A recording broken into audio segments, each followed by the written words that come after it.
राजनीति, आंदोलन, किसान, करप्शन, गरीबी, इन सभी मुद्दों पर आवाज उठाएगा अब तक न्यूज इंडिया।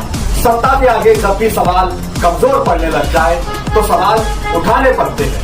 बोल के लफ्ज आजाद है तेरे, बोल के सच जिंदा है अब तक। आज आप क्या निवेदन देने आए थे? मालेगांव शहर में 1.5 साल से किरीट सोमैया का बार बार मालेगांव शहर में आना और मालेगांव शहरियान पर झूठा इल्ज़ाम लगाना। 6 जनवरी को एक एसआईटी किरीट सोमैया की गलत इन्फॉर्मेशन पर सरकार ने बनाई और उस एसआईटी की जांच के लिए कम से कम 7 से 8 महीना एडिशनल एसपी साहब, आईजी साहब और पुलिस डिपार्टमेंट की एक बड़ी टीम उस छानबीन के लिए मुसलसल काम करती रही। साथ में माइनॉरिटी डिफेंस कमेटी लोगों की मदद करती रही। इस तरह से एसआईटी ने अपनी रिपोर्ट बनाई और रिपोर्ट एसआईटी ने सरकार को दी। आज की बात ऐसी है कि वो एसआईटी की रिपोर्ट मंजर आम पर लाई नहीं जा रही है।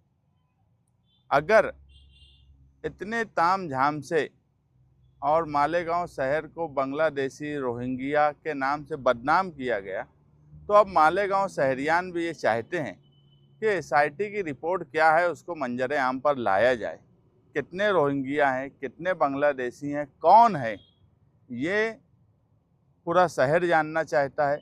और जिस तरह से शहर बदनाम किया गया है और इतनी बड़ी इंक्वायरी करने के बाद आज 1 साल से ऊपर का वक्त हो गया और एसआईटी अपनी रिपोर्ट नहीं देती, सरकार एसआईटी की रिपोर्ट मंजर आम पर नहीं लाती, तो हमने आज, क्योंकि एडिशनल एसपी साहब उसके सचिव थे एसआईटी के और सारी इंक्वायरी इनके अंडर में हो रही थी, तो हमने उनको पत्र दिया है कि एसआईटी की रिपोर्ट आप मंजर आम पर लाइए।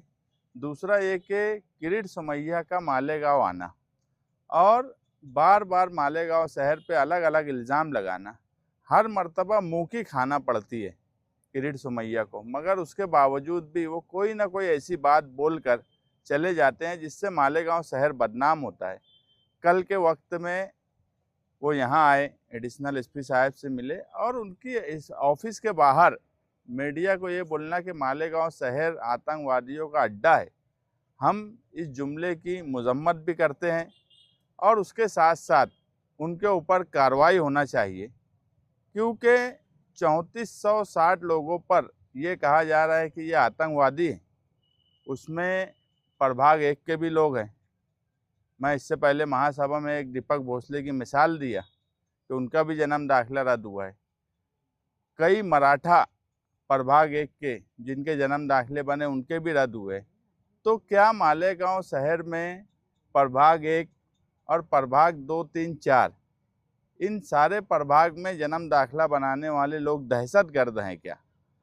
ये सवाल मालेगांव शहर के तमाम ही लीडरों के ऊपर आता है कि वो मालेगांव आउटर के हो कि मालेगांव सेंट्रल के हो, कि एक आदमी आता है और वो कोई भी फालतू बात करके चला जाता जिससे पूरे शहर की बदनामी हो रही है, तो उस पर कार्रवाई होना चाहिए, उस पर रोक लगना चाहिए, या फिर कहीं ना कहीं ये बात होना चाहिए पुलिस डिपार्टमेंट से हो, एडिशनल एसपी साहब से हो या एडिशनल कलेक्टर साहब से हो, कि अगर वो मीटिंग कर रहा है तो जो कायदे से उसको जो चीज़ चाहिए उसने लिख कर देना और वो चीज़ मांगना।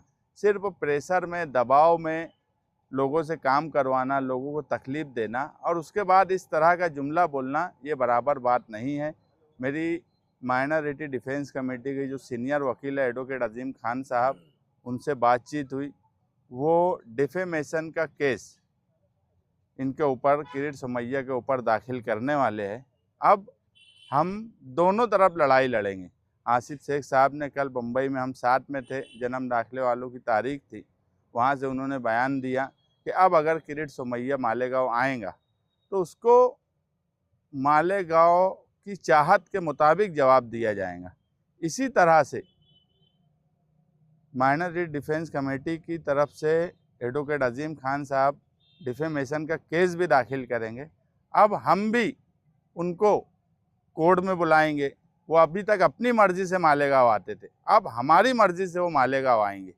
ये तैयारी हम कर रहे हैं ताकि ये इस तरह की ज़बान बोलने वाले और मालेगांव शहर को बदनाम करने वालों पर रोक लगे।